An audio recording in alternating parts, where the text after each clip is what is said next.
शहडोल जिले के अंतिम छोर में कौवों की मौत के बाद प्रशासन हिल चुका है और प्रशासन के साथ साथ आम जनमानस भी इस बात की गंभीरता को ले रहा है। क्या कोई ऐसी प्राकृतिक आपदा आने वाली है जहां पर पशु पक्षियों की मौत लगातार हो रही थी।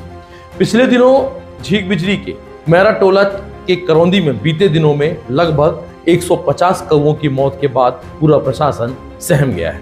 आइए देखते हैं कौवों की मौत का मुख्य कारण क्या था, कैसे 150 से अधिक कौवे शहडोल में मरे और बर्ड फ्लू का खतरा बढ़ता नजर आ रहा है। नमस्कार, जय हिंद, वंदे मातरम। जिले के झींक बिजली क्षेत्र के मैरा टोला करौंदी में बीते कुछ दिनों से लगातार हो रही कौवों की मौत के मामले का खुलासा अब हो गया है। पशु एवं डेयरी विभाग द्वारा राज्य स्तर पर कराई गई जांच के बाद इसका कारण बर्ड फ्लू मतलब कि H5N1 बीमारी का होना सामने आया है। इसके बाद एहतियात के तौर पर जिले का स्वास्थ्य अमला सतर्क हो गया, वहीं आम जनता भी इस मामले को लेकर सतर्क हो चुकी है। इसकी जानकारी जिले के स्वास्थ्य विभाग तक जैसे ही पहुंची, तत्काल ही इसके लिए एक चिकित्सीय टीम का गठन कर दिया गया। उसे प्रभावित क्षेत्र झींक बिजली के लिए रवाना भी किया गया।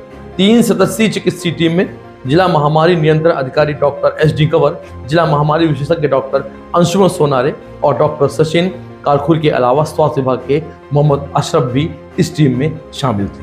यदि हम बात करें कौवों की मौत और बर्ड फ्लू जैसी बीमारी के बारे में, तो यह बीमारी फैलते ही लोगों में अफरा तफरी भी मच सकती है।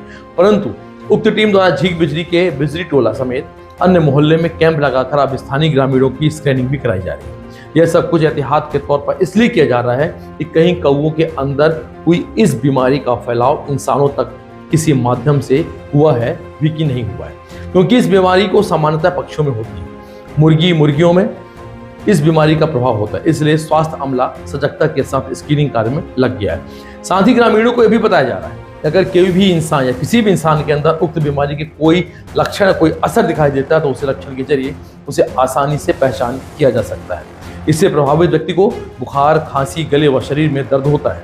CHMO डॉक्टर मिश्रा ने यह भी कहा, लेकिन इससे घबराने की कोई आवश्यकता नहीं है। इससे मानव शरीर में कोई गंभीर अथवा घातक प्रभाव नहीं पड़ते हैं। विदित हो कि जिले के झींक बिजली समेत आसपास के गांवों में बीते कुछ समय से अचानक कौवों की मौत का सिलसिला शुरू हो गया था, जो अब भी जारी है। इसके बाद स्थानीय निवासियों में हड़कंप मच गया। अब तक लगभग 150 से अधिक कौवों के मरने की जानकारी सामने आ चुकी थी। जानकारी सामने आने के कारण पशु चिकित्सा विभाग का अमला गाँव में पहुंचा और वहां पर मृत कौवों का सैंपल लेकर उसे जाँच के लिए भोपाल भेज दिया गया था, जहां से राज्य स्तर पर आई जांच रिपोर्ट में बर्ड फ्लू H5N1 कौवों की मौत का कारण होना बताया गया है। इस संबंध में जन शासन स्तर से जिले के स्वास्थ्य विभागों में पत्र भी आया, तो स्वास्थ्य अमला सतर्क हो गया।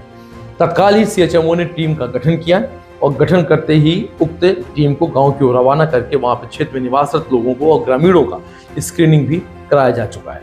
अब देखना यह है कि क्या वास्तव में किसी भी व्यक्ति के पास इनका स्क्रीनिंग ये बर्ड फ्लू जैसी बीमारी आती है, तो इस बीमारी की रोकथाम के लिए स्वास्थ्य विभाग क्या करता है।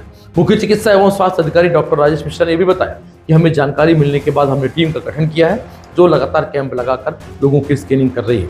40 लोगों की स्क्रीनिंग की जा चुकी है, कोई भी मरीज भी संदिग्ध नहीं मिला है। तो आप भी सतर्क रहिए और यदि कहीं भी ऐसे पशु पक्षियों की मौत के मामले सामने आते हैं, उन्हें तत्काल स्वास्थ्य अधिकारी को बताने का भी आप लोग अधिकारी को जानकारी मिली थी कि कौवों की मौत हुई है एक जगह पे झींक बिजली पर, तो अपने कर्मचारियों को वो भेज करके वहाँ पर उनको प्रोटोकॉल के तहत दफनाया था और 2 कौवों को पूरी बॉडी के साथ भोपाल डायग्नोसिस के लिए भेजा हुआ था।